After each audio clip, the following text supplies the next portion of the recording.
Welcome to Minds on a Mission, the podcast where we explore the journeys that challenge us, change us, and chart the course for our best selves. You can find us on pretty much any streaming platform of your choice. I'm your host, Samantha Bailey, an entrepreneur and content creator, and today's lovely guest is Cynthia Fontaine. Hey, Samantha, how are you? Good. How are you? I'm awesome. Thank you. Thanks for having me on the show. I'm really excited about this. Thank you for coming on. I'm super excited. I know it's been quite some time since we got this in the book, so I'm excited. Yeah, I am too. I'm glad that it worked out that we could get together.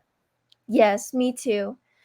So if you could just let us know a little bit about you, that way, if anyone was like, "Oh, who is Cynthia Fontaine?" we could know. Sure. I'd be happy to.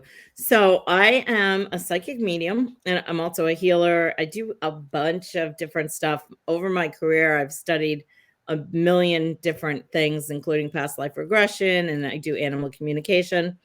But my primary thing, I'm also a number one bestselling author, podcast host, and I have a TV show called oh my gosh, I can't even think of the name. My mind is like on vacation tonight. I can't. Mine Empowering too. You is the name. You can find the TV show on YouTube, and it's on our local TV.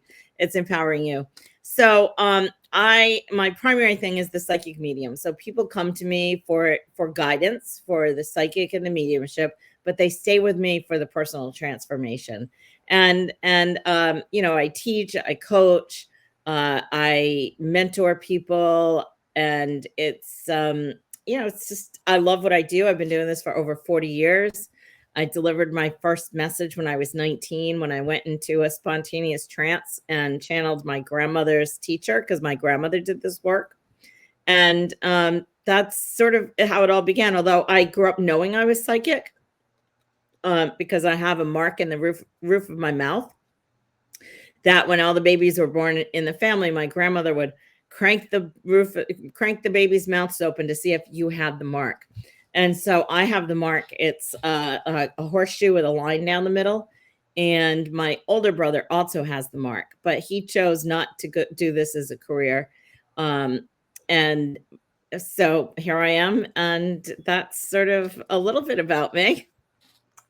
I love that. That's so. You said your grandma also did this. Was she a psychic medium? So, it's interesting because she never really talked about what she did with me other than she read playing cards instead of tarot cards. And she also did house clearings. And so she would go in with her teacher and they would use certain kind of herbs and they would go in and clear houses, which I am also actually a professional certified clearer as well. But she always said like I was too young. She wouldn't teach me because I was too young. And then she never did teach me. I had to seek out other teachers, to learn how to do what she did, and then beyond that. Oh, that must have been like, come on, Grandma, just tell me. I just want to know. Just tell me. Exactly. Yeah, exactly. And like when her teacher passed away when I was 15, and I can remember her saying, "Oh, her name was TL Dina." She said, "TL Dina's gifts will be passed on to someone else now." And I said, "Well, who will get them?" Thinking, well, it'll be me because I was always at her house with my grandmother and all that. And my grandmother looks at me, she says, "You're too young. They won't go to you." And I said, "Fine, because I don't want to do this work anyway." Grandma's trying to keep all this hidden gems from you. It's interesting. She was, and I think part of it was, the clearings especially sometimes can get very shaky. They can get really, sometimes dangerous depending on what you're clearing out of houses because, as is above, so is below. So here on the earth, we have people who are absolutely angels, and then we have people who are not angels, who are really bad people. And so it's the same in the spirit world. And sometimes houses or buildings get inhabited by spirit people who aren't always of the light, or of the best that you want there. It's not like your friendly spirit guide who's here to help you.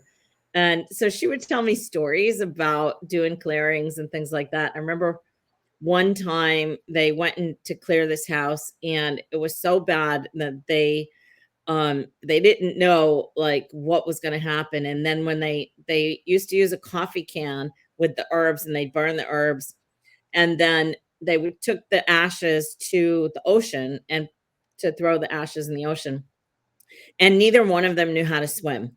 But it was a really calm day. There wasn't a wave on the ocean, and all of a sudden, this huge wave came out of nowhere and took them into the ocean. And they don't know how they got out of the water because they didn't know how to swim. And so I think she didn't want me to experience things like that, and that's why she didn't teach me. Um, and then she did like try teaching me a little bit with the cards, but I wasn't really wasn't at the age where really wanted to learn it, I guess. And then, later down the road, I did learn how to read cards and tarot cards and oracle cards, and I can read playing cards and everything. So it was a journey, but the biggest, I think the most important thing that my grandmother did give me was my belief that there's something bigger than us, that there's always help in the spirit world, and that we're not alone ever. And we just have to ask for help and the help shows up. And that was like the biggest thing from her. She wasn't religious, but she was very spiritual. And her house was covered in saints and angels and all that sort of stuff. And she prayed every day. And no matter how difficult things were, she always said that um, there's always help. There's always help. And that has gotten me through some really difficult times in my life. So I think out of everything, that is the best gift that she could have given me, rather than teaching me how to do the other things, because I could learn those things from other people. Right.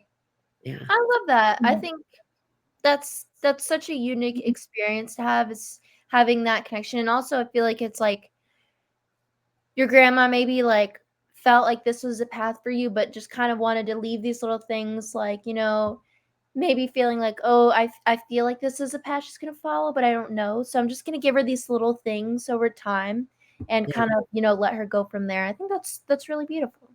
Yeah, thank you, thank you. It was a really wonderful relationship. I was really, really lucky, to have her for a grandma.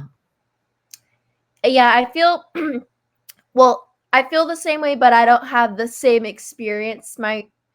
I haven't known that many spiritual people except for like my best friend. She is very spiritual, and like I'm Mhm. always asking her like, what about this and this, cuz it's like it's intriguing, but I feel like there are certain people like me where we didn't really have people that were kind of following that path. And so, meeting my friend and her being in this like opened me up to a whole other thing. I'm like, what about this? What about this? And it's like, once you learn about it, you're just like, I want to know more. I want to know more.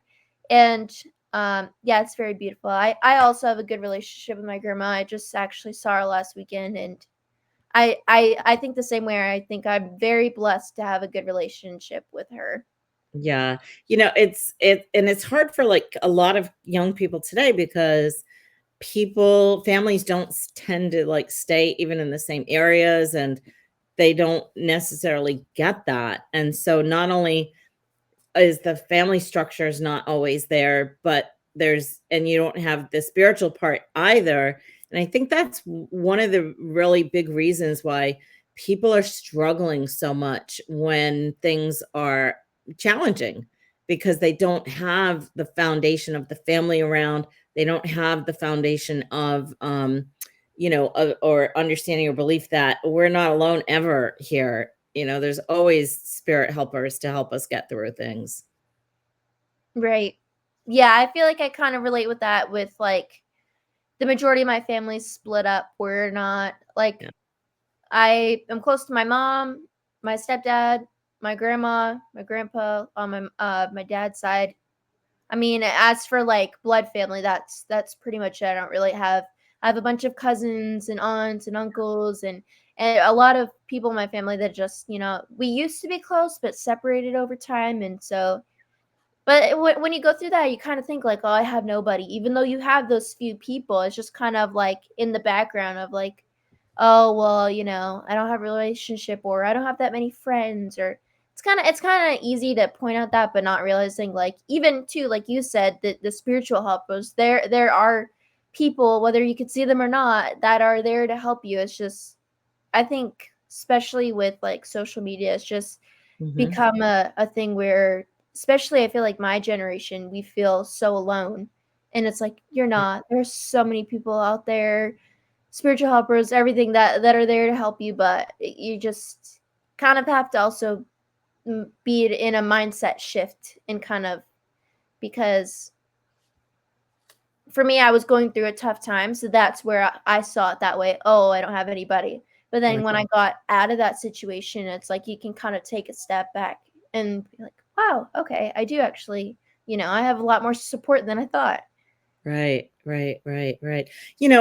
And I think probably my generation was the last generation to have that closeness where the families just stayed around and like one time my aunt Bunny and Uncle Bill wanted to change the direction of their staircase because it came down and right out and pointed right out the front door, and they wanted to flip it so it came out in the kitchen instead of at the front door. And so the whole family showed up. We had a clam boil, all the guys worked, everybody, the kids played, my aunts and everybody cooked, made the clam boil, and that's just how we did things. But we don't see that anymore, and even in my own family, it's not the same because all the elders are gone now. And I have one group of cousins that I'm still really close with, and like if they need something or I need something, we're right there for each other.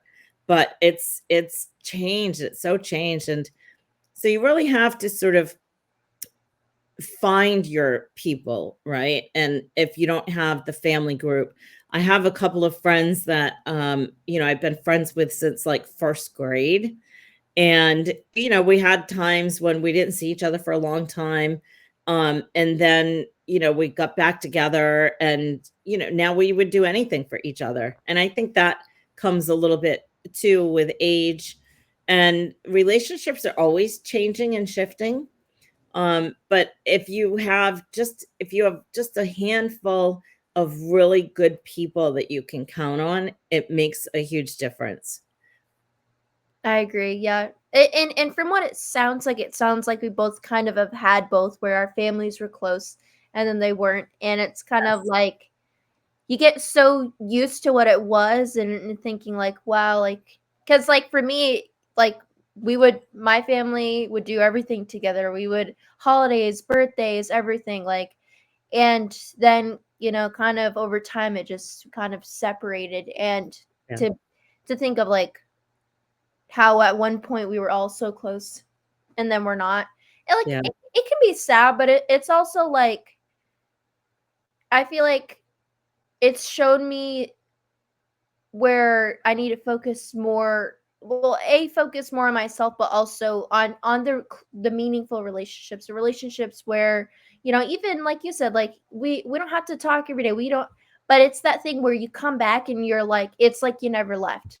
Right. And it's hard to find those relationships, but when you do, it's like, I don't care if I have one friend that's like that, as long as I have, that type of relationship, that's really just what matters to me.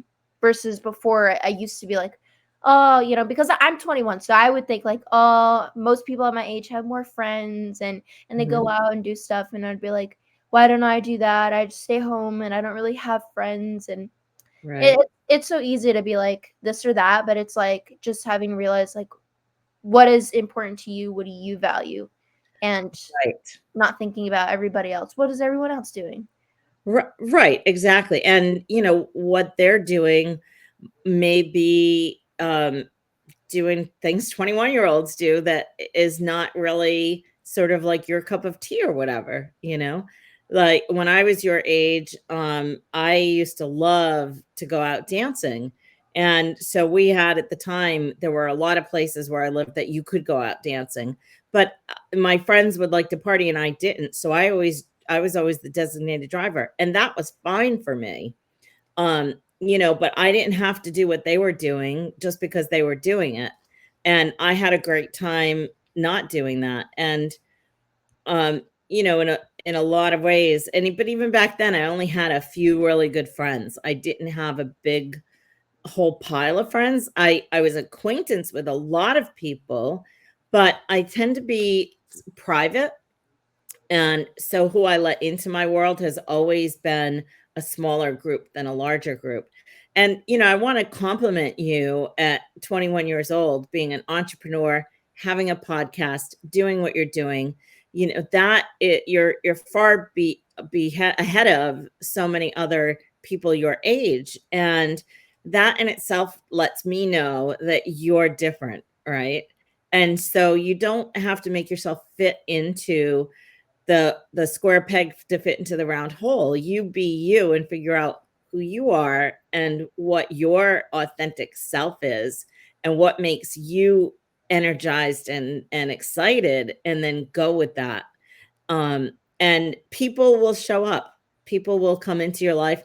People will come and go, and it's sometimes it's really sad when they go, but then anytime somebody goes, somebody always comes in and replaces them. I have found in my life, that's how it's worked. And sometimes it was good when people left and somebody better came in. I agree with that, and also thank you for that compliment. I appreciate that. And it's funny because I've talked about this a little bit in the last couple of episodes. Not each one, but I know I've mentioned it at least once. How it's even with that, like thinking that like I'll have those thoughts be like, oh, I feel like I'm so far ahead, like and then it's like having that, oh, but I'm not as far as I should be. And I've really worked on like that mindset, because it's like I get so focused on like I feel like I'm racing towards nothing. Like there's no race, but I've had that issue of being like, oh, I'm so behind and so behind. And it's also, I've also said it does not help at all with social media, which is why I've really tried to cut down on my time on social media, because it can get very toxic really quick, and Yes. so easy to be like, oh, look at this 18-year-old who's living my dream life, out traveling and going to all these events and stuff, and like thinking like, oh, I'm so behind because this, and it's crazy that I know mass majority will agree, it will just be a picture, just a picture with some words, and that is the immediate, you just like flood in things, and it's just a picture. You don't even see what they're actually going through every day, all the struggles they've been going through. They're Right. just showing you the good parts. They're Right. showing you the good parts. And then, there's so many people being like, I also feel that way with people that they say, oh, they were an overnight success, but then you don't see like the 10 years that they put in to get to where they were. And then it's another cycle of, oh, look at them, they're an overnight success, they're doing so well, why am I not doing so well? And it's awful. I'm seriously spending so little time now on social media because I would get in those toxic cycles, and it's just over and over and over. Not worth it, not worth it, not worth it. We can all get in those cycles, and I myself have gotten in those cycles, and sometimes still like, oh my God, what have I done the last year? Or what have I done the last 5 years or the last 10 years?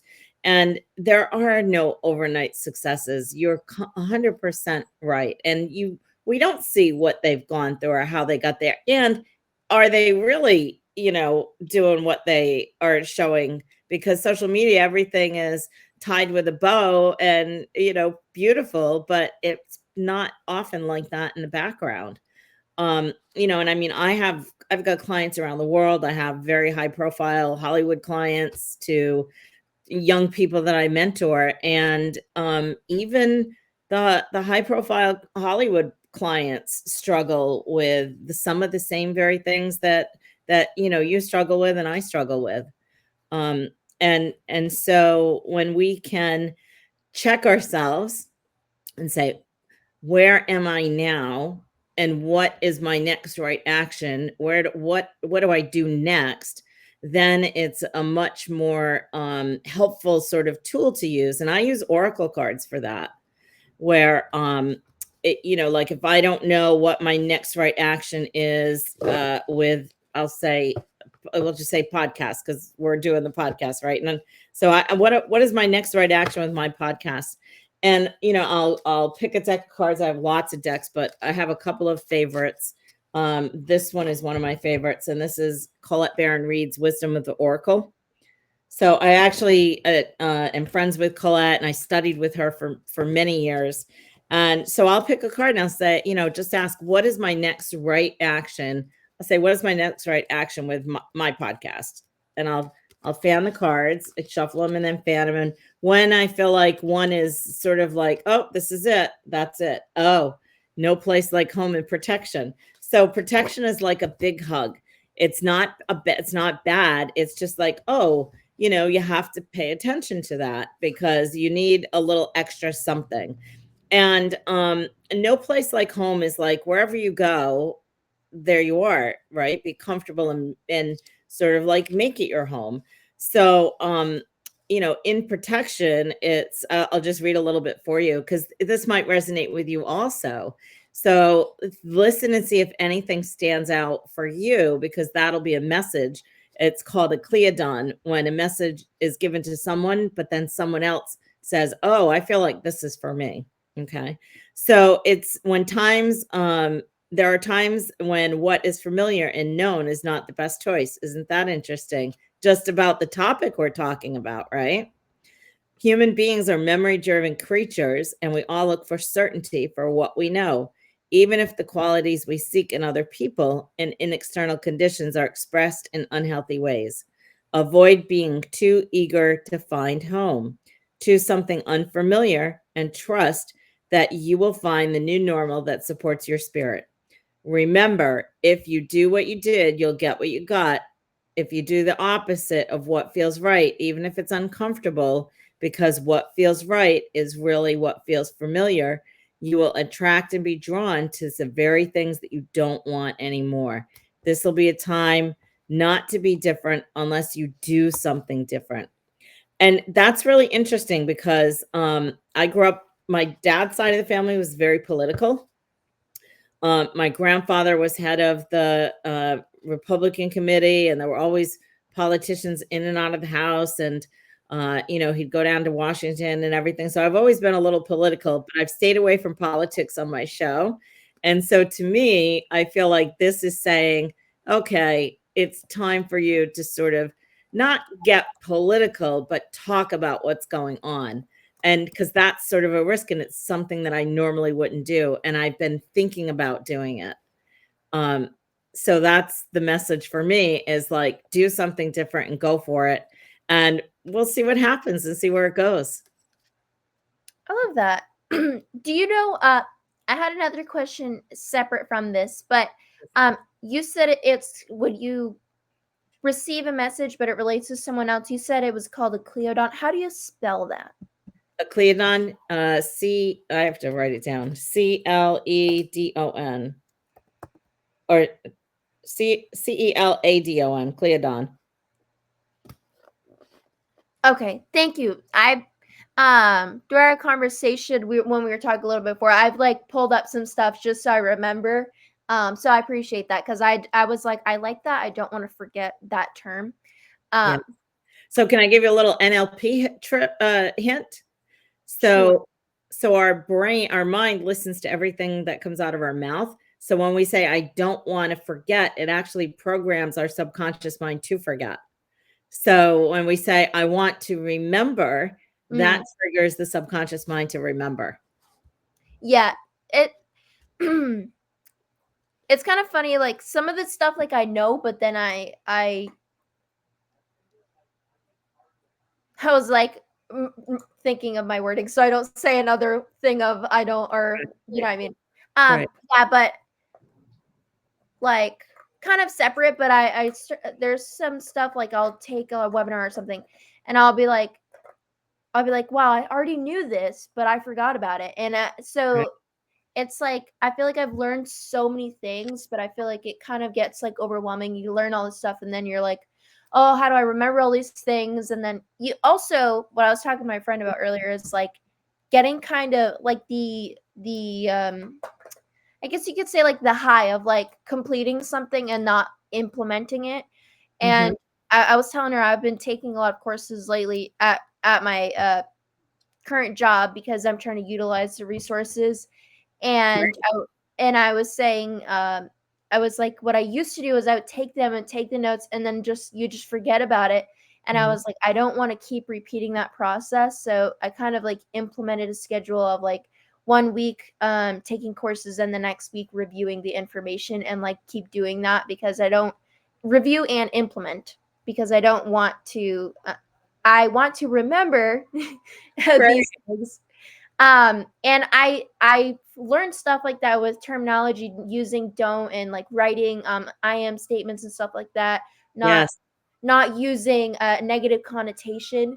But there's some phrases like my friend and I did like a chakra one that she made, and it Oh, had like all the different ones, I am, I feel, and there were, I forget which one it was, but there was one of them where it felt like a sentence that you would say I don't, but I was like, I mhm. want to avoid using that because that gives it a negative connotation. But the wording of that certain one just, I was having a hard time with it. But Yeah. mm, Well, it's programming, right? Because we are a product of our environment.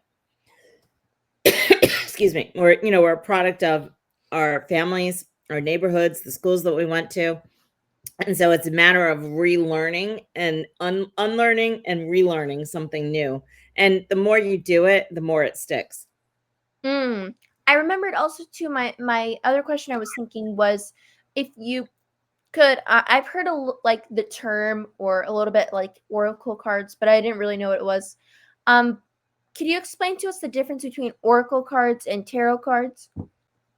Yes, absolutely. Thanks for asking. So tarot cards are a fixed system. Tarot card, this is an old deck. Tarot cards have 78 cards and they mean very specific things. This is actually a really cool deck. This is a French deck. And so it means very specific things, right? So when you go to the tarot cards, you can ask yes no questions and get answers. When you go to the oracle cards, you can't ask yes no questions. So oracle cards are more fluid and flexible, and they're really great to use for deeper questions, and they can be used strategically to sort of help you with steps in your business, with your relationship, with all sorts of things. So they can be predictive, or tarot cards are predictive. You can use them prescriptively, but they're more predictive, like, okay, this is what the cards are showing. The thing with tarot cards is just like a psychic reading, the moment or the time when you do the reading, it is accurate for that moment, but things can change, right?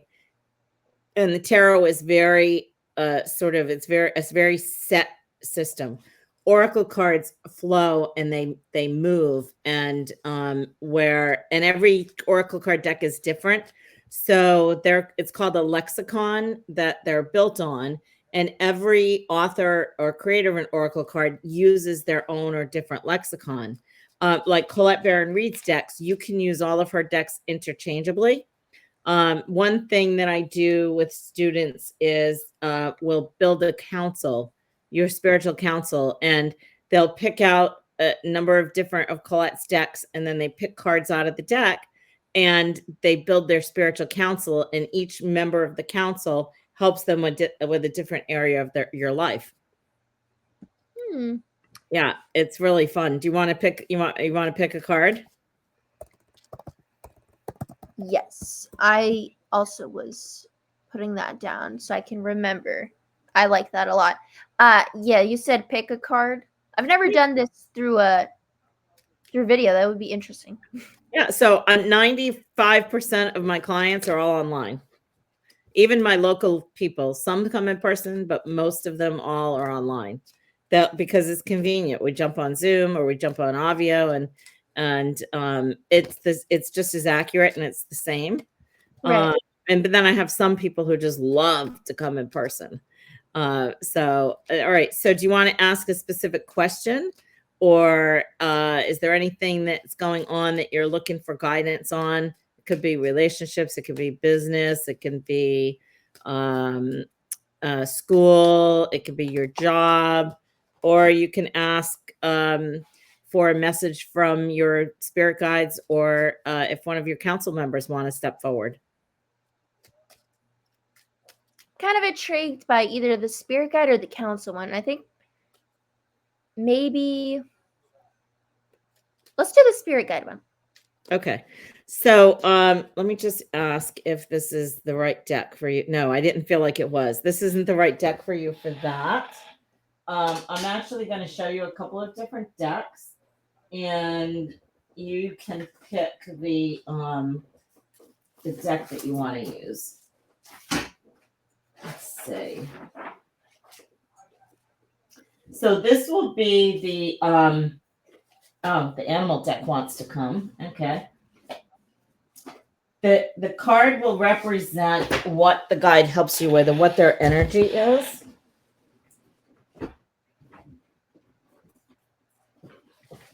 Okay, so I have a couple of different ones, and I'm going to let you pick, see which one you feel is resonating with you.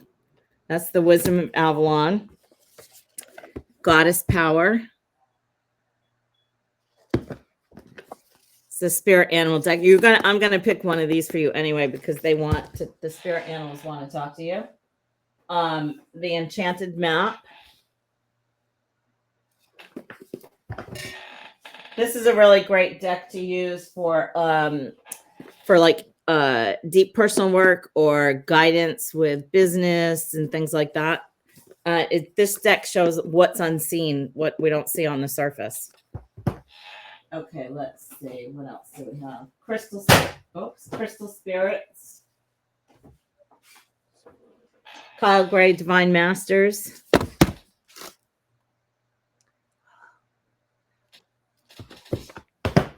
I have more. They're hard to pick, but I'm gonna go with what my intuition felt, which was the first one I was called to because it reminded me of this Medusa drawing I drew when I was younger that I was very proud of. So that was my first thought, was that one. Was that the Wisdom of Avalon? Yeah. Yeah. This is a great deck. I think that was actually Colette's first deck. And yeah, I really like this deck. And it's cool that you picked this deck because it has a lot of people in the deck, where some of the other decks don't have as many people. Oh, this is a brand new deck. Yeah, the way her hair flowed, it reminded me of the Medusa, and I was like, oh yes, I feel called to this one. Okay, great. Okay, so I'm going to shuffle, and then you're going to have in mind, do you want a message from your spirit guide, or do you want to get the feeling of your spirit guide's energy, sort of who they are, what they help you with? You can choose. I would say probably the message one. I was very intrigued by that, getting a message. Okay, great. So I'm just going to ask, so I connected with my own guides. I have a team of 44 guides that I've worked with for many, many years. And so I connected with them, and then I asked them to connect with your guides. And then, I'm asking for the message. What is in the highest and best good for you to know at this time? What would your spirit guides like you to know? Okay. So tell me when to stop shuffling. And you can shuffle anyway. That's often a question people ask, like, what's the best way to shuffle the cards? Doesn't matter. You can shuffle the cards any way you want.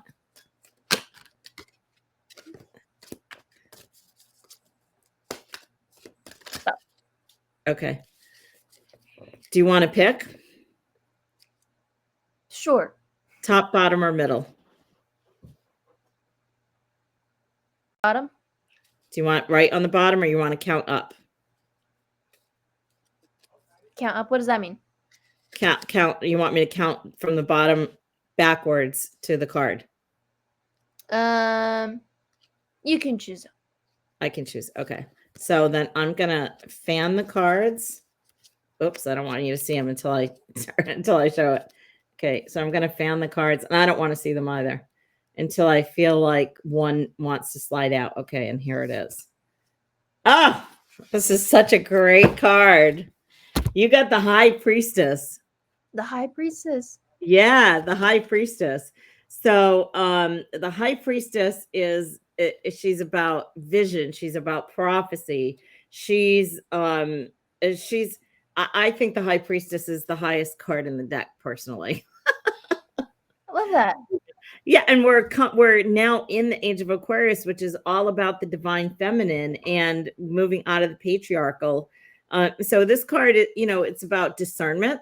So be discerning in your life, right? Don't just go beyond the face value. I'm somebody who's very trusting, and I always give people the opportunity to show me who they are, right? So I trust, but at the same time, you've got to show me who you really are. Okay. And I'm very patient as well. So I'm going to read this card with it because it wanted to come out of the deck as I was shuffling. And this is the eagle. And the eagle is about spirit. It's about integrity. It's about connecting to the higher realms, the angelic realms, because the eagle has it flies the highest out of all the birds in the world. So it has the highest viewpoint, and it can see everything.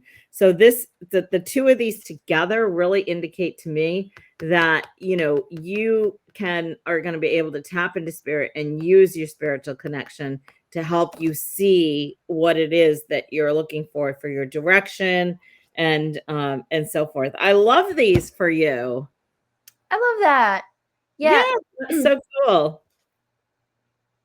Do you also, are there other cards you use I'm unfamiliar, that's why I'm asking. Outside of Oracle and Tarot, are there other types of cards like?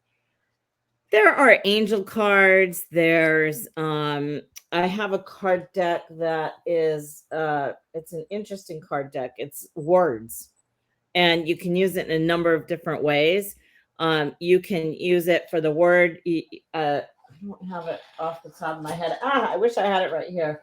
I think it's over there with my other Oracle cards, which I have lots of decks. You can use it where you look at the card, like, so I take this page, right, and say, this is the card. You shuffle the deck, you pull a card out, and then you put the card like this, and then with your eyes closed, and then you pull it away, and then the first word you see is your word for the day. You can also do readings from those as well. I have this deck, which is kind of interesting.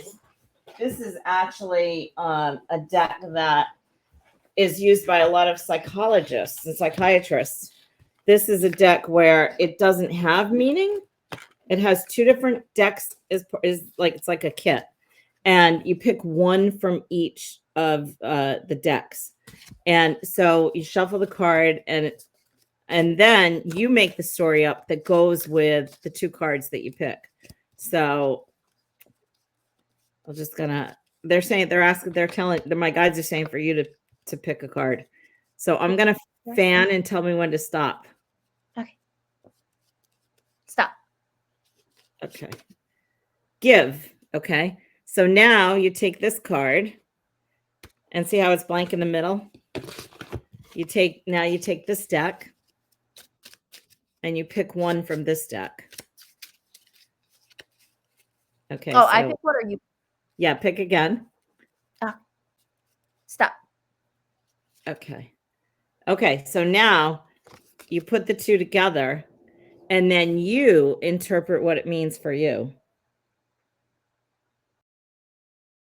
You want me to do that? Yeah. That's how this deck works.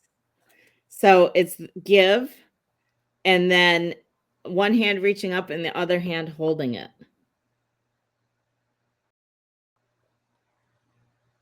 Well, so you want me to give the interpretation I have of that?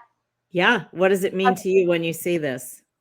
My first thought of seeing that was like giving so much that you're in pain. Like that's kind of what I felt. I'm right with you. That's exactly what I thought when I saw the two of them. Yeah. So that message is for you, right? So do you tend to overgive? Yes. I Yeah. that's that's funny you mentioned that because I started this like free program. It's a seven universal laws, and I had like again I'm kind of just now getting into spiritual stuff, so I was like, what is this? And it said it was like for coaches, therapists, which um I want to be a life coach, so I felt drawn to this, and I was like, oh, okay. I'm very intrigued. So uh we're on, I think, the fifth one yet, because we have two more left. Um, and the first one was called the Law of Duality, and Mhm. um, I've been doing that with taking notes. And recently, I was like, okay, I again getting out of the cycle of like, okay, now you need to implement. We're not just taking notes. So Right. I started working on the Law of Duality, and one of the ones I did was working on my relationship with my father. I don't have a good relationship with him, Mhm. and um one of the things that I kind of came up with, because the way she explained is like you have a scale, and one side's positive and the other side's a negative. Mhm. And to be able to come back to balance, we have to have the positive of the negative and the negative of the positive to even Mhm. it out. So I was coming up with um my version of that for the relationship with my father. And one of them was my positive that I perceive. So you have a perceived positive and then the hidden negative. Mhm. Was that it allows me to have a better relationship with my mom because we're closer. Because I, my mom is kind of the mother and the father because I haven't had that relationship. And yeah, one of the hidden negative I kind of came up with was that um that for that one it was, I remembered it was for the other one, I'll explain, but was that I kind of have an unhealthy view of like of male figures, and also that I kind of had used that and in turn had more of an attachment with my mom because I've been, seeking that energy, and my mom's been both. Yes. And I remembered what I was gonna say though, that the other one was for my brother, and that was the one where I was saying that not having a good relationship allows me to protect my mom from his emotional and physical abuse. And then the hidden negative I got from that was that I tend to overgive because I'm trying to protect, and that it actually drains me a lot because I overgive, and not just that relationship, but in others as well. Yeah, yeah. That's really common, when people have had trauma and, um I had a lot of trauma growing up myself and even into my adult life. And so I can totally understand and relate to this. And what I've come to know is that we choose our parents so that they wound us in the perfect way to get us on our life path. Right. And it's taken me a long time to sort of like and for me, my I had a good relationship with my dad, but my dad was very dysfunctional. But I'm the only one out of the 5 kids that continued to have a relationship with him after my mom divorced him. Um, because I felt that he was my dad. And so it was a lot of it wasn't always easy.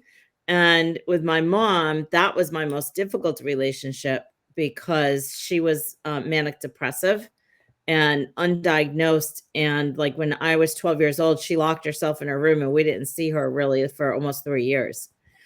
Um, and so I took care of my siblings, and my dad worked a couple of jobs, so we didn't really see him very much. He'd come home late at night. But that was a difficult relationship. And my mom had a lot of things I didn't understand that I now understand, as an adult, things that weren't shared because back then you didn't talk about problems that you had in families.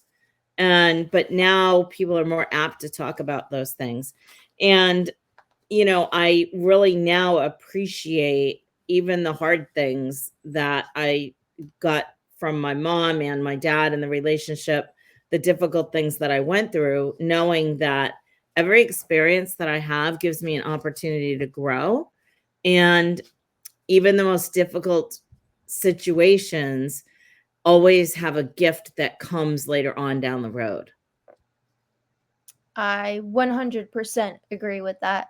Yeah. Um, yeah, I also, yeah, I obviously I'm younger, but it's kind of something that like you hear about because my family on my mom's side has a history of mental illnesses. My mom's bipolar diagnosed, and we I technically, because for to be a diagnosed for bipolar you have to go to a therapist, and at the time when I was going for seeking help, I didn't have therapy, wasn't really an option.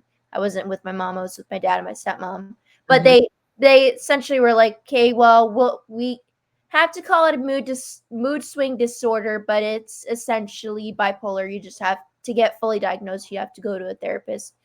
Right. And um also was diagnosed with anxiety and depression and OCD. And um yeah, so my mom said the same thing with her mom, where she was like, my mom was definitely bipolar, but it was a thing where at that time you didn't talk about your mental illnesses, and it wasn't something really people were seeking help for. And it Right. was like almost like taboo. Like we are just like, no, you don't talk about that. And to me, it's because I'm in a younger generation. It's like hard for me to think that, because I'm like, everyone now is so open, and I feel like even though that it is still hard to get resources, I feel like it's a lot more accessible than it was. Yeah. Yeah, yeah, yeah, I totally agree. And, every generation we hope is better than the last generation. It's like, in my generation, spanking was okay. Now it's not for a good reason because it traumatizes, right? And so as every generation, we hope that the next generation gets better than our generation was and was more smarter and things like that.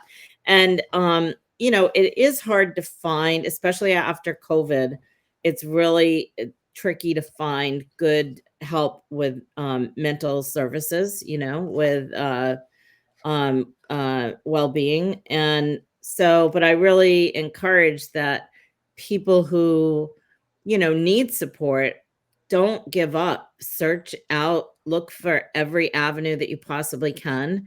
And keep on going because it can be hard. I've had therapy off and on over many years now. And, before therapy was like okay to do. But I knew for my mental wellness, I had to get into therapy. Growing up in the household that I grew up in and the family I had.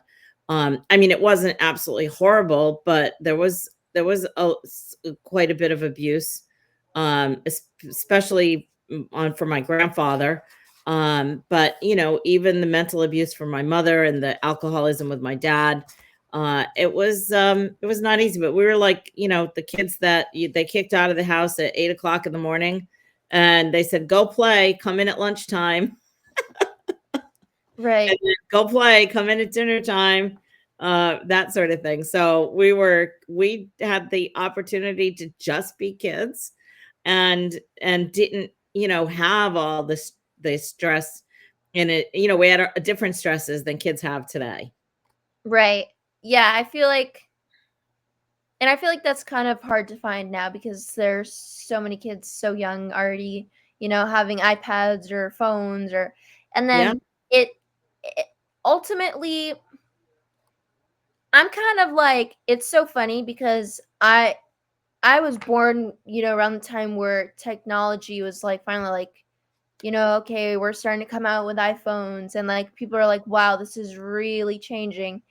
But I'm also, it's funny saying that because I feel like when I have kids, I'm not going to be parenting as a normal person would be from my generation. I feel like I'm kind of old school in some ways where I personally, just from things I've experienced, having Mhm. access to phones and things at such a young age, and it kind of being a crutch for things that you want to deal with, but you're unable to get the resources. I begged and begged for therapy, and ultimately, was in a situation where it was not provided to me and I needed it. I had a lot, and I still do have a lot of trauma, but I thankfully, once I moved out and was on my own for a Mhm. little while, I was able to, get therapy covered by my insurance under my mom, and kind of, but it's a thing where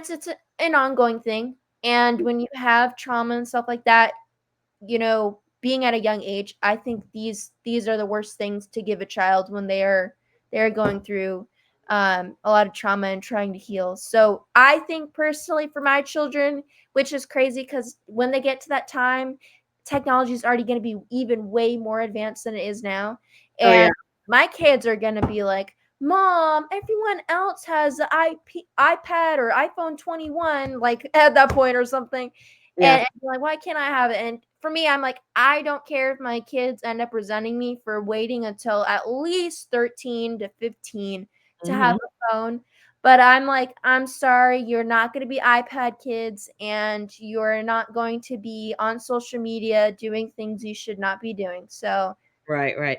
And it's so easy on social media for kids to bully other kids, and it can get really toxic. I mean, there's good things, and if you can set limits on, where they're at and what they're doing on the phone or on an iPad or whatever, that's really, I really encourage that, and not just let it be wide open to do whatever they want, because there's just too much out there, you know? There's just too much out there, and get them into sports or get them into some kind of activities. And I got my daughter into horseback riding when she was young, and she was rode horses up until right to college, and got involved in the horse world, and went from uh, riding on the show circuit to driving to dressage to playing polo. And she didn't have time to get into trouble, or because she was so involved in the horses, that was her life. So it was like school, horse, school, horse, school, horse. I love that. Yeah, I Yeah. feel like too, it's like even a few like kids that are, you know, in middle school or high school now, like my boyfriend, he has younger siblings, Mhm. and I already at 21 feel like such a mama bear. I am like, oh, I get so stressed out just seeing the things, like, they wanna grow up so fast, and I'm like, "Why? Why?" Yeah. And it's a thing that it's been like that. I mean, I know for generations where it's like, "Oh, these kids wanna grow up, like, why?" But I seriously think it's just getting worse the more that we have access to technology, because kids, to just see that, they see social media and or other people, like, at their high school, "Oh, this girl's, dressing up or whatever, like, I want." It just creates like a toxic environment and standards for kids where it's like, just be a kid. Do Right. not, you don't need to be doing all this who's most popular, who has the most likes on Instagram. Like, at the end of the day, none of that matters. None of it matters. Right, right. And with a push of the button, the algorithm can change and you lose your likes.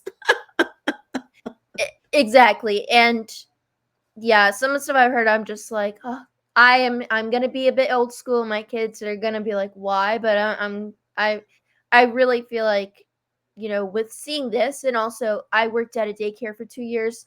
I've Mhm. seen even them being toddlers Yeah, being so attached.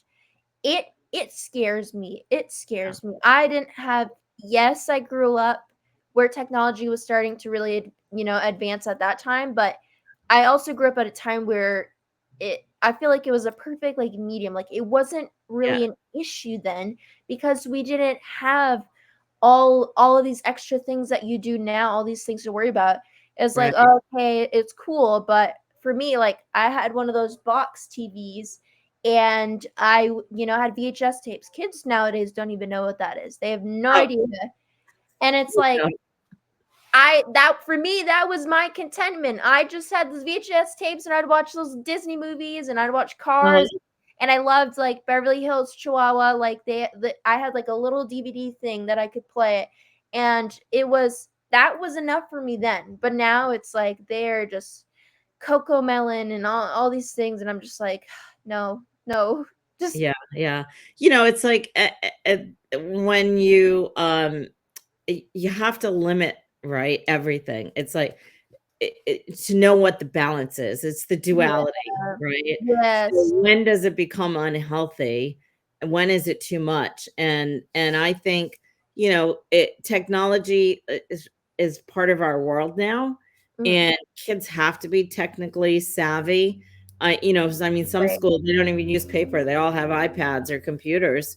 Even in elementary school, they don't even know how to write their name, sign their signature, because they don't teach them cursive handwriting anymore. Which is crazy. I learned Yeah, that in 3rd grade, and I'm like, how are they not? yeah, it boggles my mind, but, you sign something online and you type your name in and that's your signature, and you pick which signature you want, you know?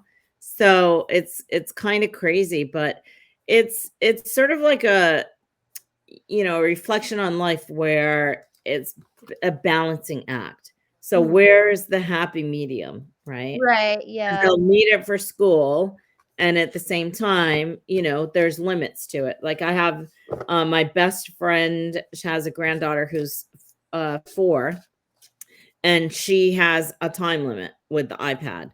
And, there's only certain things that she can watch. Her parents have a lock on the thing, and there's a limit, and her parents are really strict. Okay, you get to watch 1 show or 2 shows or whatever it is, or play 1 game, and then that's it. She goes to dance, or she does, she plays it, goes to daycare, or she's at her grandma's house and they play games and cook together and do things like that. But, not every kid has that opportunity where they have a parent or grandparent where they can go to and get that experience. And but even in schools, they're all on the computers, you know. Yeah, I agree on, like, I don't I don't want to be to the point where, because if I don't give them anything, then they're gonna want to even more just go behind my Right, back and do stuff. But it's right. also a thing of, like, I don't want them to have access to everything, and Yeah, I know even then, like, I used to, like, I'd have limits, and you could just on an iPhone, you could just keep pressing 1 more minute. And there are unfortunately a lot of cases where you can work around it if you really yeah, wanted to. If you yeah. really want to, and the issue is kids are so smart, they will figure it Yes. out. They will Oh, figure it out. Yeah, 100%, 100%. And, but I feel like you're gonna be one of those moms who are really involved, and that, you're gonna supervise them, and that's a great thing, because if we just let our kids run willy-nilly and let them do whatever they want, then it's sort of a 50-50 chance how they turn out in the world. But, my whole thing is, and I had a mentor years ago who taught me this, and he had 6 kids, and he said, they're all going to be different, even raised in the same house with the same guidance, same rules. You do the best you can, and then you prepare them to go out into the world. That's a parent's job. It's is to prepare kids the best they can to go out in the world and be good humans. Yeah, I could definitely attest to that because my brother and I were 5 years apart, and um yeah, a lot of people are like, even my mom's like, "How are you guys? Like, you both were raised by me, but you're complete opposites." And I'm like, it doesn't make sense. I mean,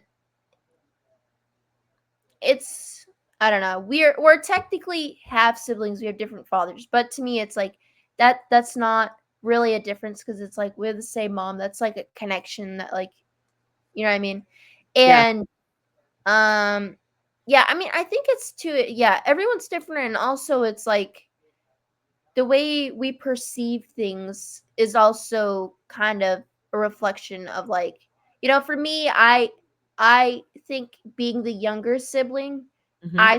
I saw things so differently because I was watching him and watching what he was doing, and I was like, Right. I don't want to do that. And kind of being, also, I feel like for a long time I've played that protector role, like even Yeah. since I was little, of just wanting to protect my mom, and like, I, not that I don't want to be there for her, but I want to kind of get out, and in other relationships, like I said, of that protector role, because I'm Right. exerting energy. And even if it's like, I tell myself, well, I'm not that involved, I don't think about it all that much, but I'm like, it's still a narrative that I need to protect my mom, and it's like I don't want that to be a thing. And also another one is like avoidance. I've noticed like stemming a lot of things where I'm like for example, doing the law of duality thing. I did it with smaller things, like I would say that weren't like deep internal work things, like Mhm. wanting to eat healthier and to wake up on time, because I have like a habit of waking up, last minute, and I'm like, I want to get out of these narratives and to shift my mindset. And um, all of them, looking at them all, I'm like, it's an avoidance issue. The stemming, because she was saying in the universal law things, like there's a root cause, Right. and so that's why now I'm trying to do the more deep internal work, because looking at all these things, why does this keep repeating?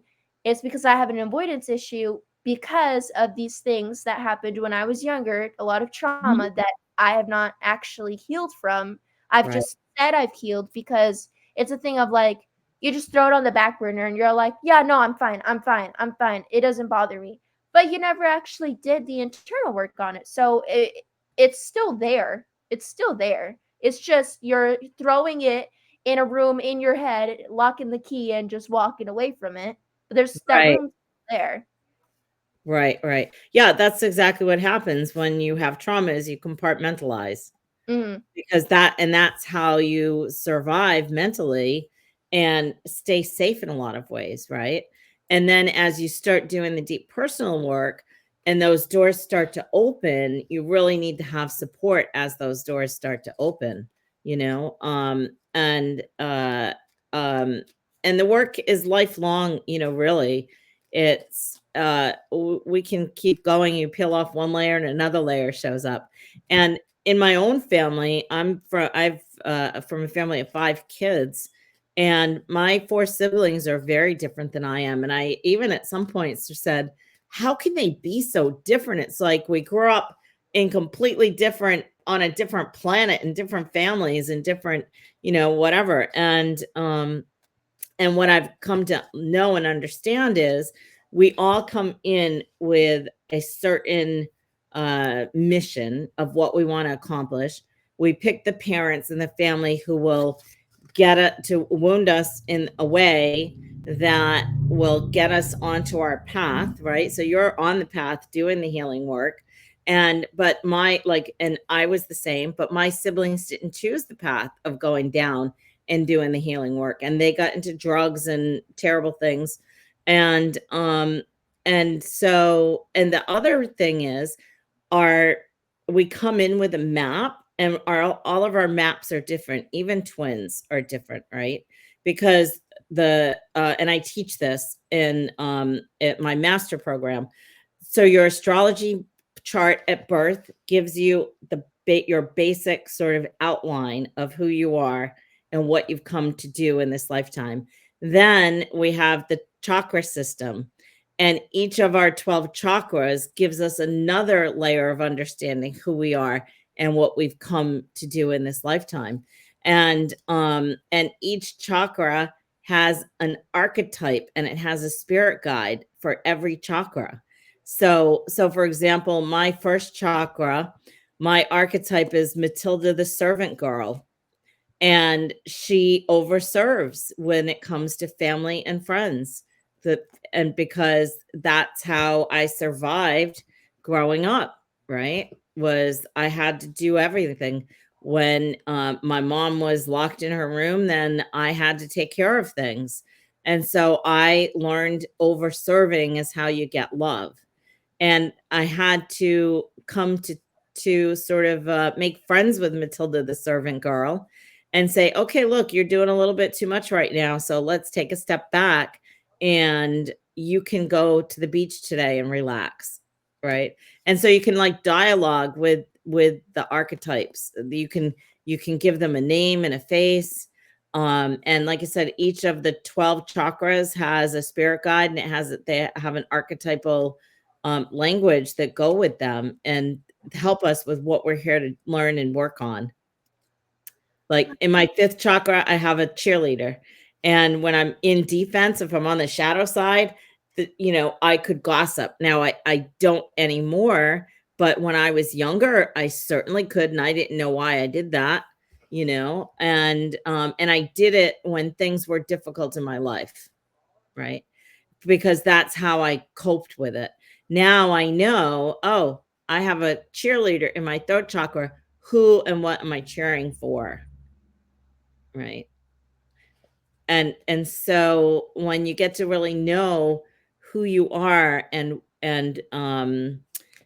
what are the tools, it helps you with the tools that you can work with. I love that. So you said it was with the brain today.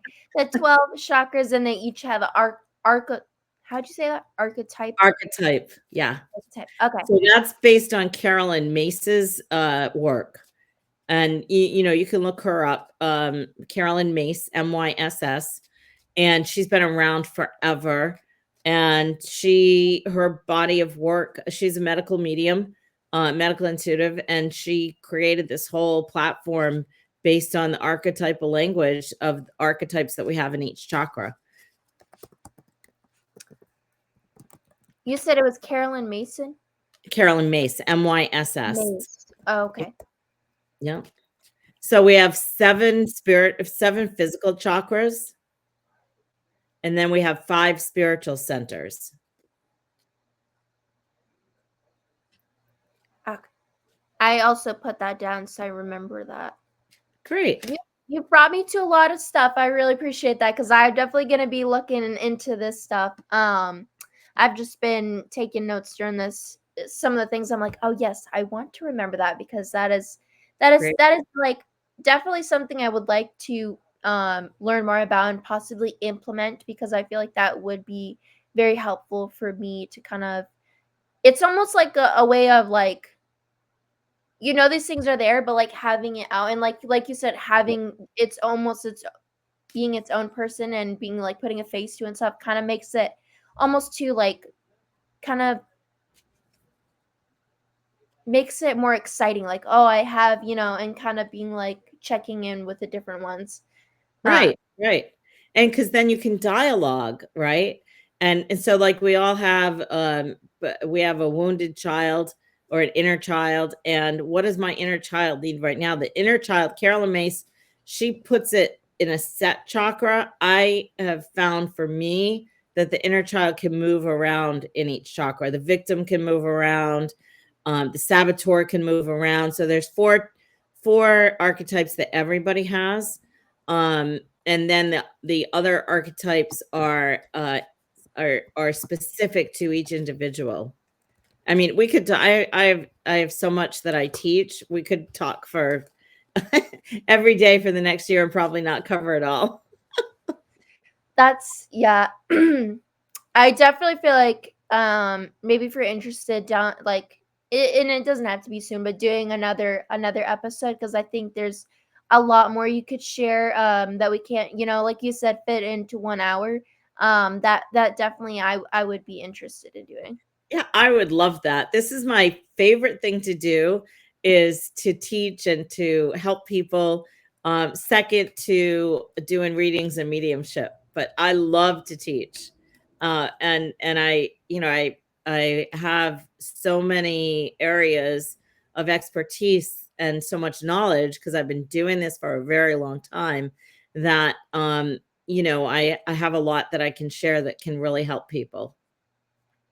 I love that, and I agree. And And I also feel the same way, which is like, a little while ago, I talked about this on another podcast, but I was like saying how it kind of took me a while to figure out like what my thing was. I like took me I was like, I have all these interests. I know, where I want to get down the road. I have the bigger picture, but like what is my thing?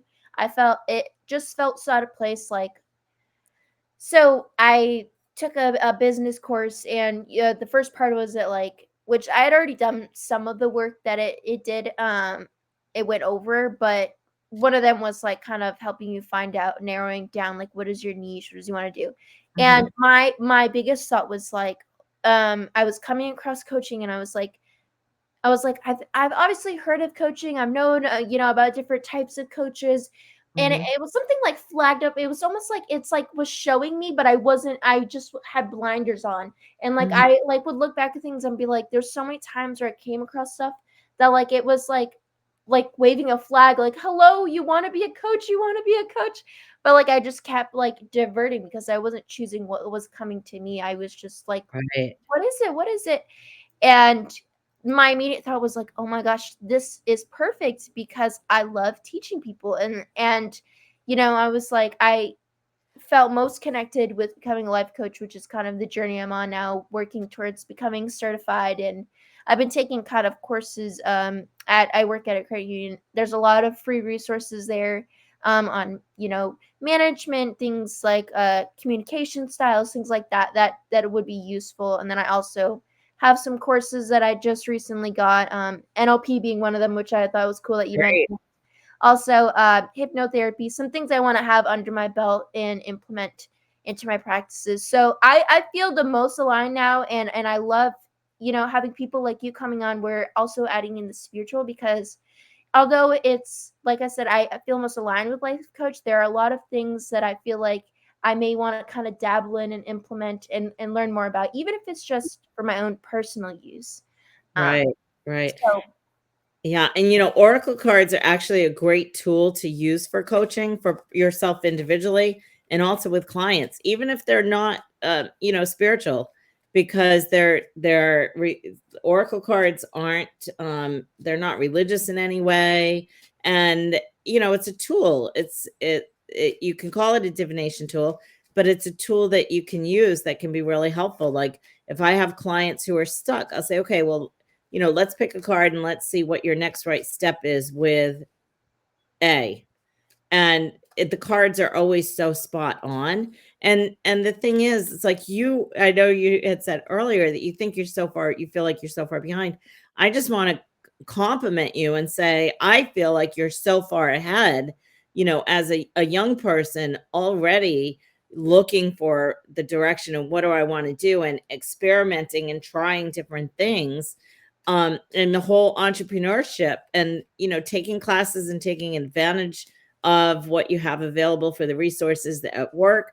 That's really fantastic. And communication styles, super helpful to understand. yeah, I'm gonna try and see if I can find here. But yeah, I have just it's been kind of like a little bit of a, we don't like to use this word at work, but it's slow season. Uh-huh. Um and I'm like very antsy. I'm like, I need something to do. I need something to do. I am bored. I'm bored. And so I just have been like, well, I have all these resources. I might as well, I already was kind of starting to take courses, but really I've been like, what am I gonna do while I'm here that's also gonna put me towards what I really want to do? And ultimately, same reason why I chose the job, because all the previous ones I had did not align with towards what I actually want to do. Right. Um, and I mean, at that time, I didn't know what the thing was, but I knew I wanted, time freedom, financial freedom, things like that. I already knew I wanted, Sure. um, and already had the why behind it. So I I feel great. It's like I've been like texting my friend every day, and I'm like, I'm earning while I'm learning, and I'm like, look at me. I'm like, even though I'm like, yeah, I'm still at this moment and working for someone else. I'm like, I'm still making the most of it, utilizing it, and really working on. Okay, well, here's all these things like courses on communication styles that are perfect towards becoming a coach. So Absolutely. It's fantastic. And every coach has to have a main job before they can shift into coaching full time. It's just the way it is because you have to, it's like when you start a new business, you have to build the business up. And that takes time. And the thing that is key to remember is it's important that it's not what you do in the world, it's how you feel, and you bring that to everything that you do. Mm. That's our purpose. Our purpose is not what we do in the world. It's who we are and how we feel, and then we bring that to the world, whatever we're doing.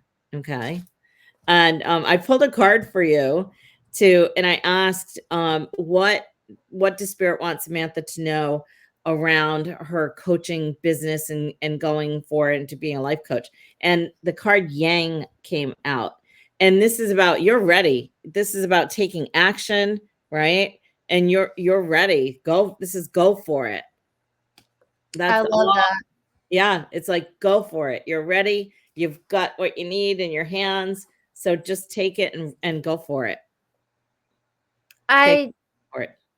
I love that card. Yeah, I feel like I'm like at a good place where it's like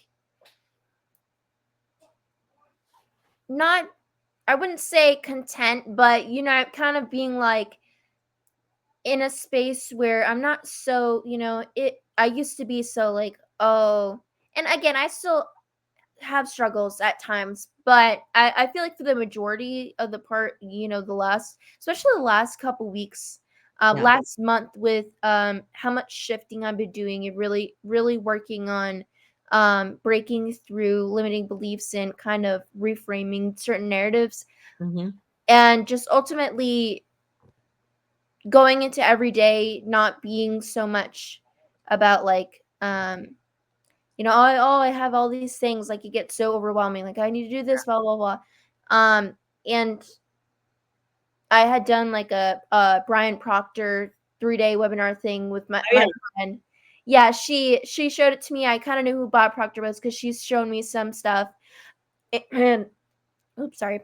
And, yeah, he again, it was one of those things where I knew it. There's a book called The One Thing, I'm pretty sure I read a long time ago. I was like, "I know this already," but it reminded me, like, just focusing on that one thing that's gonna put you closer every day and not being so much like, "Oh, I have all these steps that I need to take to get there." It's just like, "No, what can I do today?" Exactly. It honestly has helped me a lot, and I've been a lot happier because I haven't been like, "Oh, I still need to do all these things." I'm like, "Wow, I feel so great about what I did today that I'm not so worried about what I did yesterday," or you know what I mean? It's still acknowledging these are areas I want to grow, yes, but also not being like, "Oh my gosh, I didn't do what all these things." It's like, Right, right. Yeah, and again, I just want to really give you gold stars and compliment you so much because I have a group of young people that I work with who I love working with y'all because you are so much further ahead than say like my generation or even the in between generation because when most people land on my computer screen or they book an appointment on my calendar, it's because they're going through life challenges and they haven't dealt with all the things that you're already working on, and they get to be 45 or they have their midlife crisis, or I like to call it your midlife calling, and they don't know what their purpose is, right? Because they're looking for what they should be doing in the world, and it's not what you're doing, it's who you are, and bringing that to everything that you do. So you are so far ahead because you are figuring out who you really are, right?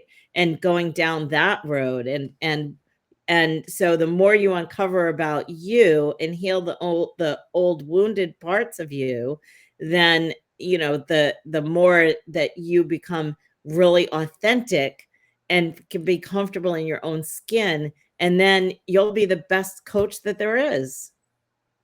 I really appreciate that. I feel like part of the thing that's kind of,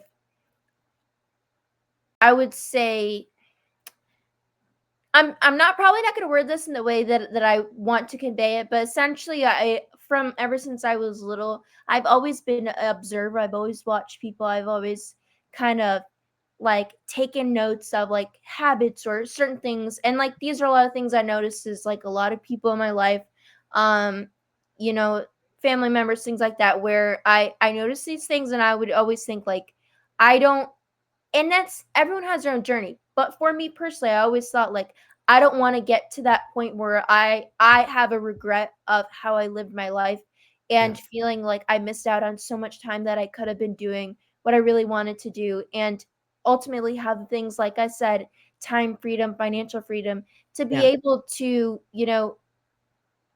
I have a lot of things under my wife. Mainly also too, I for a while was homeless for about 5 years. My mom Mhm. and my brother, and on and off living in hotels and in our car, and um I don't want my children, my future children, to go through that. I want to provide my children with a life where they never have to worry, Yeah. and also to instill a lot of things that I'm learning now also Yeah. to them at a young age, because I don't want them again to also have the same thought of me of like, what if I get to 40 years and be like, what did I do with my life, and Yeah. have all these regrets, which again, everyone has those own things. It's just because I've at a young age just observed people and noticing a lot of people kind of don't come into this almost the state of self-awareness that I feel like I'm in now until Yes. later on. And Yes. everyone, again, I'm not shaming or anything. Everyone's meant to have their own No. timing. But Yes. I really think that stuff that I'm learning could really teach a lot of people, especially the younger generations, how to be able to become self-aware and to ultimately reframe things that were instilled into us, from our families, and Mhm. just especially societal pressures and everything.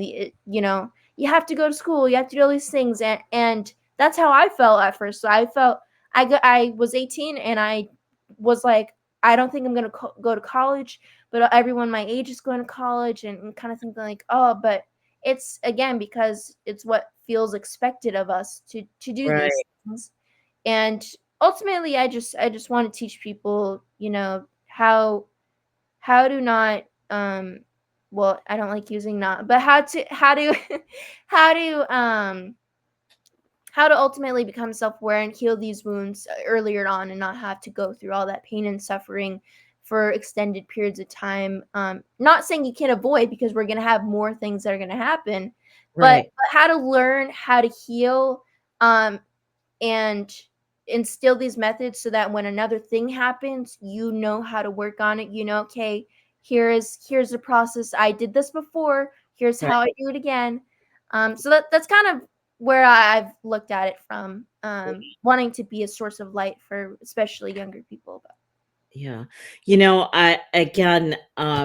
I just think you're a remarkable young person, and all that you've been through at such a young age, um, is really, really, it touches me in a way because I was through a lot. I went through a lot as a young age as well.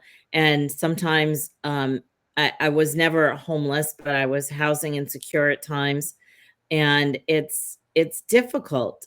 It's really difficult, and but that gives you the drive that you have. And one of the teachers that I've studied with for quite a while now was in had a similar has a similar story to yours, where dad wasn't around and was, a, a jerk. He ended up with like four stepdads, and his mom had issues, and he ended up being homeless. And they didn't always have food to eat and things like that. And he decided at a young age that he was going to change that, and he was going to feed people. And he has now fed he had a goal, I forget if it was 1,000,000 people. I don't remember the timeline, but he has set goals for himself, and he surpassed his last goal he hit it 5 years earlier than he expected to. And now his next goal is to feed 1,000,000,000 people on the planet. And that was because they were housing unstable. He lived in his car at different points. They didn't have food. And that man's name is Tony Robbins. I was going to say that. I was so going to say that because I recently watched a podcast, him and Theo Vaughn, and Yes. he was talking about that, and while you're talking about that, I was like, there's no way. I'm like, she has to be talking about Tony Robbins Yeah. because I remember he was talking about that, and how he has these things like, also you look at the events, it tells you like, oh, it's going towards this many meals. So Right. Right. I was like, I feel like she might be talking about Tony Robbins. Yeah, 100%. And the thing that inspired him to do that was, I don't know if you've heard this story, but they had no food and somebody in the neighborhood knew that they didn't have Thanksgiving dinner, and they sent a delivery person with bags of food, and he answered the door, and the delivery person said, "Are your parents home?" And his dad came to the door, and his dad was not nice to the delivery person and said, "We don't take charity," and slammed the door in the guy's face. And the guy stuck his foot in the door so he couldn't shut it because he knew that the kids didn't have food. And he's like, "Look, mister, I know this isn't easy, and I'm paraphrasing, this isn't exact, but think about your kids." And he took the food, and that's when Tony Robbins made the decision at that age. I can't remember if he was like 13 or 14.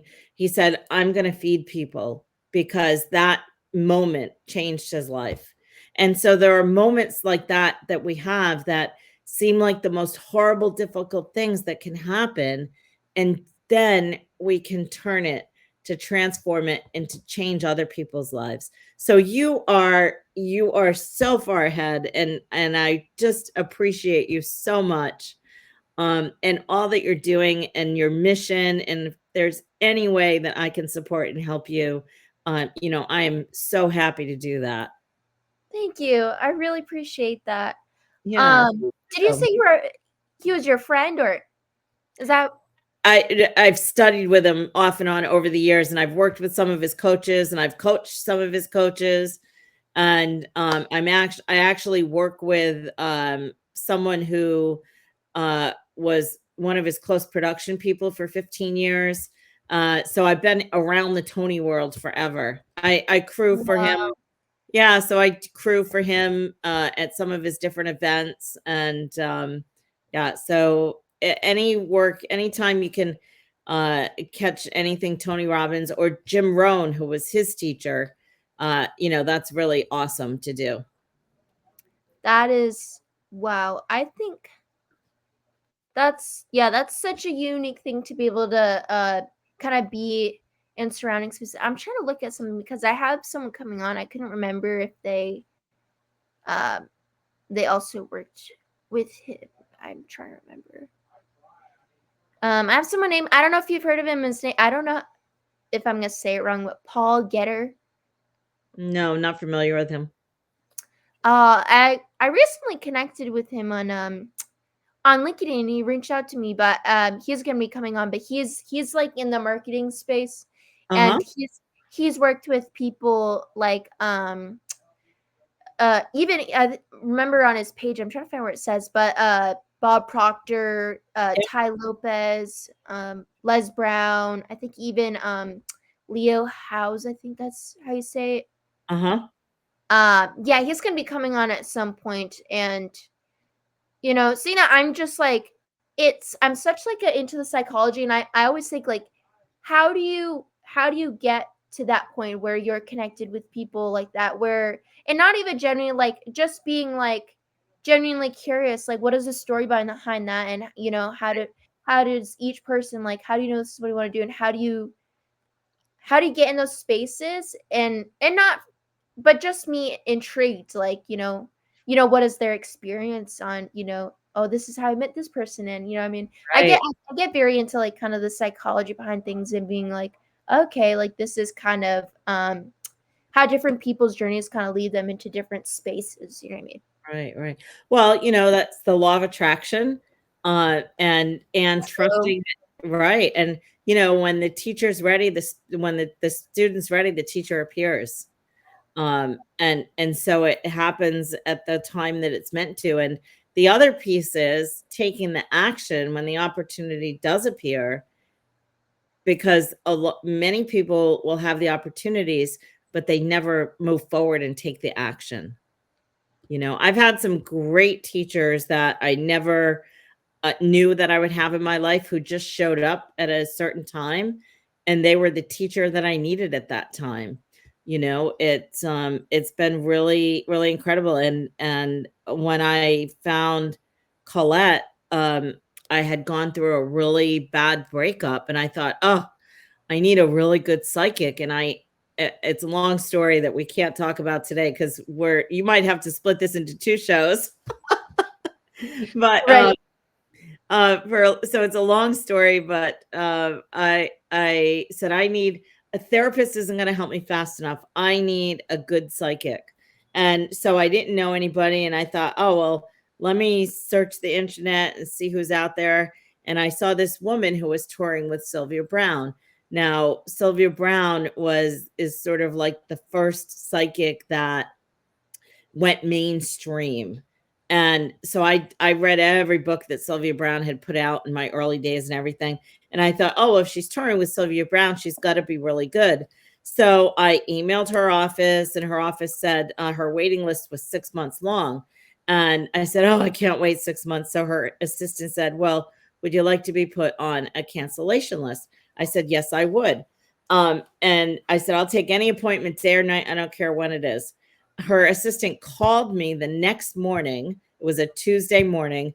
And she said, I have an appointment available at 8:30 on Thursday morning. Would you like it? I said, yes, I will.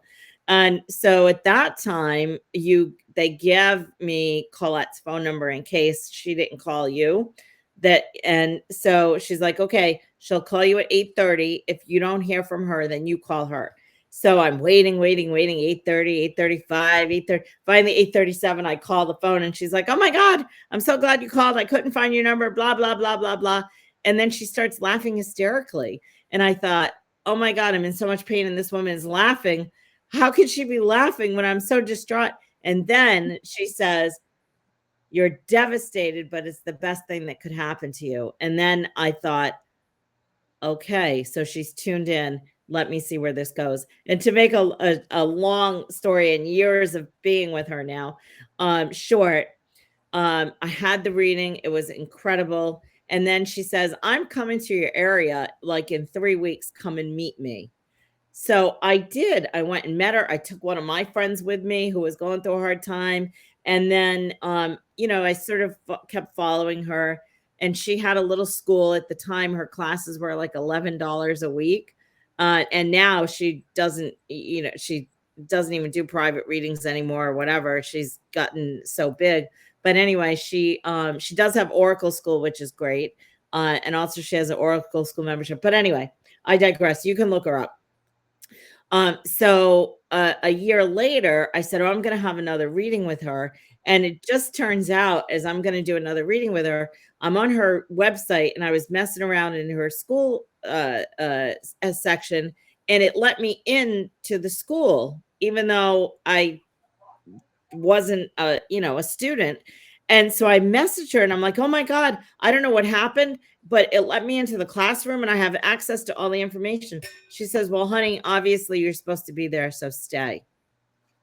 And that's how I started mentoring, studying with her. That is awesome. Wow. And I too, when you were saying that, and I like, so the 7 universal laws one, she also is kind of like, she'll have people come on, and then she'll be like, oh, we're gonna have another session, come back for this one. And when I think of that, it's like, I want to like be at that point where you have you just have such a connection and such an impact, where it's like, those are things that people remember. It's like you're saying, it's like, having that that reading, and then her telling you, come back in 3 weeks. It's like, I feel like it's just like a spark for some people, and some people it's really transformative, because it's like you really feel like that person cares and you're like, wow, I want to learn more. I want to learn more. So Yeah. I definitely feel like that's very impactful. And again, I'm an observer, so I watch those things of like certain Mhm. things that people, public speakers and things like that, they kind of they're formatting for certain things. It intrigues me. Right, right, right. And that's also, why I brought up Tony Robbins, because he is also a pattern watcher, and like with Colette, and I touched on this earlier, where you have the Yang card and it's about taking action. I mean, I could have said, "Oh, well, I'm busy, or I don't have the money, or and whatever." I could have made a million excuses and not gone. And my life would be very different today had I not taken that opportunity. And then she invited me to go to Sedona. I went out to Sedona. I didn't know how I was going to have who was going to take care of my kids while I was gone. How was I going to pay for it? It was on Halloween weekend, and I'm like, oh, I can't miss Halloween weekend. Well, she had another class a couple weeks later, and she's like, well, just come to that one. And it opened up doors for me that I would have never known or never expected, and those doors wouldn't have opened up. I mean, I've been on stage with her across the country in front of hundreds of people, and so the gift is really, when those opportunities come, it's we have the choice to take action or to stay in the same and not take action, right? And so I really applaud you, because you are an action taker, and you will do well, and I pulled the card chop wood, which is, it's hard work, but keep going, because the work will pay off. Thank you. I Yeah, appreciate you're that. welcome. And I also too want to mention for anyone, it's like it's also a thing of like, again, I've noticed under all these things, I have an avoidance issue. There's a root cause, working towards it, right?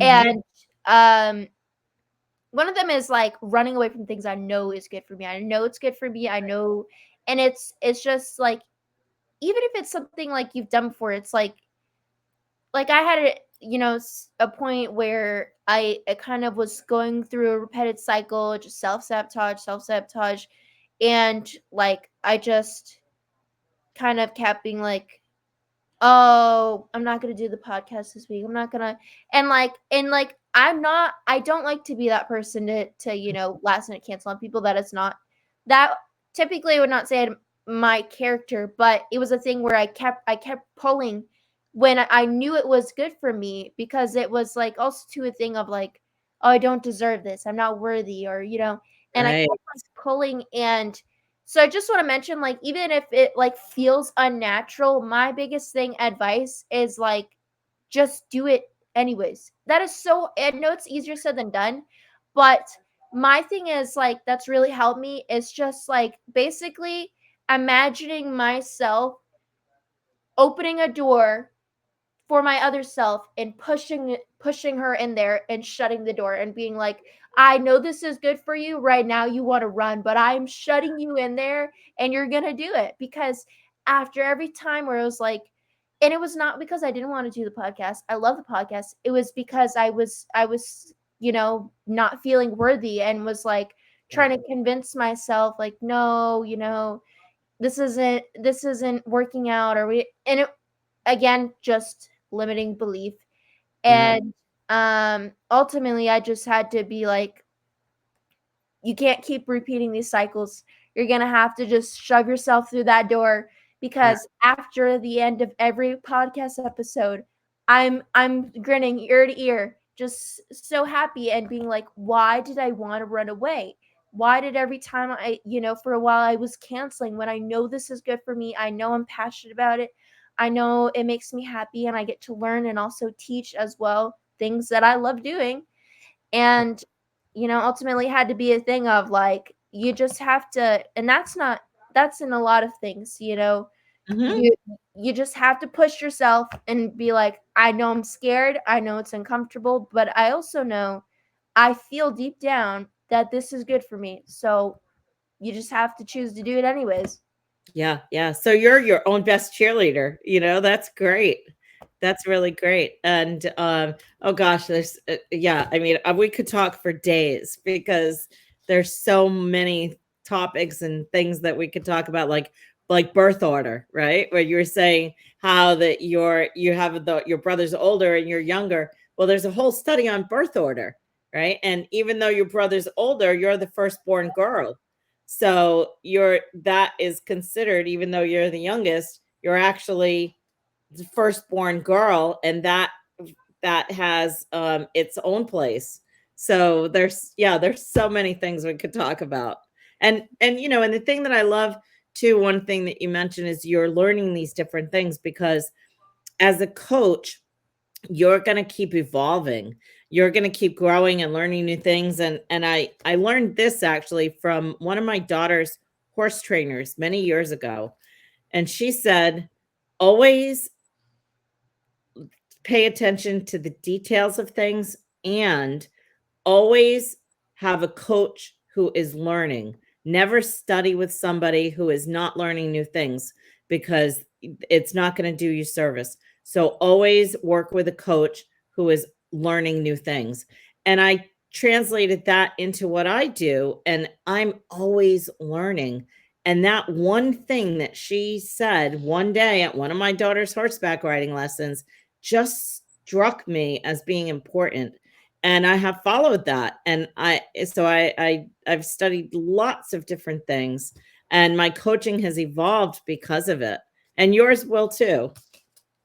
I love that. And I think, yeah, I've had a lot of those times where it's like something where you feel like you're like, I don't know why, but it just stuck with me. Yeah. Um, so I know we're way past our mark. I way past that. But I Like I said, you might have to break this into two shows. right.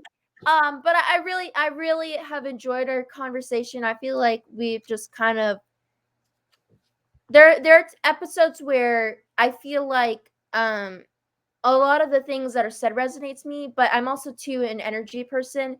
and I feel like there's some where I'm like, wow, the energy was so aligned. Like I just felt like we were so connected. And I've honestly I've loved every guest I've had on, but I've only had a few of those where I've had that like after where I'm just so eager to continue to learn about this person where I'm like even more like I want to know more and more. That's why I said I would love to have you come on again because I definitely feel that way. Yeah, Um so I would love to come on again. And I really appreciate that. And that really touches me because that's my mission, is to help as many people in the world that I can. And you only help people when you touch their hearts. And so thank you for that. of course, thank you. So just to kind of wrap up, I love to just give people a couple minutes just to share anything that maybe we didn't cover, anything. Maybe if people wanted to connect with you, if you could kind of tell them the process behind that and where to find you. Yeah, thank you so much. I love that you do that. That's a great opportunity. So the easiest place to find me is my website, cynthiafontaine.com. I have a couple of new things that are coming up that I'm just getting ready to announce that will be on the website. So if they sign up for my newsletter, they will be the first ones to get notified. I have a new course coming out, and I have a new mentorship program coming out really soon. So I'm going to be doing some free master classes, and then a 3-day event, and that'll lead into the mentorship program. And then I'm also going to do a smaller, like 5-week class, which is probably going to be released or announced in the next 2 weeks here. So best thing is to sign up, get on my email list. I do not spam. I do not send out a bazillion emails because personally, I don't like that. I'm on all the social media, Instagram, TikTok, Facebook. So you can find me on all the social media platforms. Sky, it's a brand new one. Skylight, which is sort of the replacement for TikTok if TikTok changes. It just got released like in the last couple of weeks. Mark Cuban is behind that. So you can find me on Skylight. So I'm actually going to probably go really hard on Skylight because it's a brand new platform. So you can find me there probably doing talking, sharing, teaching, and doing some readings and things like that. So yeah, the best place to connect with me is uh, Facebook or Instagram, or find me on Skylight. I love that. And just because we've kind of been doing this throughout, and I feel like it would be a very good cool way to end the episode. Could you kind of and you could choose in what formatting, or if it's a question or whatever, kind of Mhm. pull a card for the viewer to give them their parting message. Oh, I love that. That's a great suggestion idea. Yeah. So, we're in some pretty challenging times right now, and any a lot of my clients are really struggling, and asking, what can I do to be grounded, to keep my wits, to how do I get through this difficult time? Because honestly, we're just sort of at the beginning of the difficultiness. Things are going to get even more difficult, but there are going to also be lots of opportunity for growth and expansion and learning over the next 2 years. But it's going to be a rough ride. Okay, so I'm going to ask if Spirit will give everyone a message of how that they can be grounded, centered throughout this difficult period of time. So again, I shuffle the cards and then I fan until one just wants to slide out, and that's the one. Oh, regeneration. So it's about, right, when things have to burn down to the ground and then new life shows up. Like, I don't know if you saw the fires in Hawaii last year. And there was this banyan tree that burnt, and the banyan tree is now got new life. It's growing again, right? And so sometimes the old things have to be burnt to the ground for new life to come out of it. And we're going through that now in the United States, and we're going to see it even globally, where things are going to fall apart before they come back together and new life is brought in. So just remember that you've got a whole team of spirit helpers on the other side that are here to help you. Everybody has them. It's not a religious thing. We have spirit guides who have made contracts to help us in this lifetime when we were on the other side before we came into birth, into life, and that we've always got spirit help on the other side. And so ask, what is my next right action? What do I do next? Where do I go next? Show me the signs, because spirit shows us signs all the time, right? Like for me, I know I'm on the right track when I see numbers like 440 or 444. I know that I'm protected. My angels and guides are with me, and then I'm on the right path. I'm following the right direction. And so you ask for, what is my sign? And you can ask for a specific sign for a specific thing, right? Like, okay, so if it's in my highest and best good, I don't like to say, am I supposed to do something?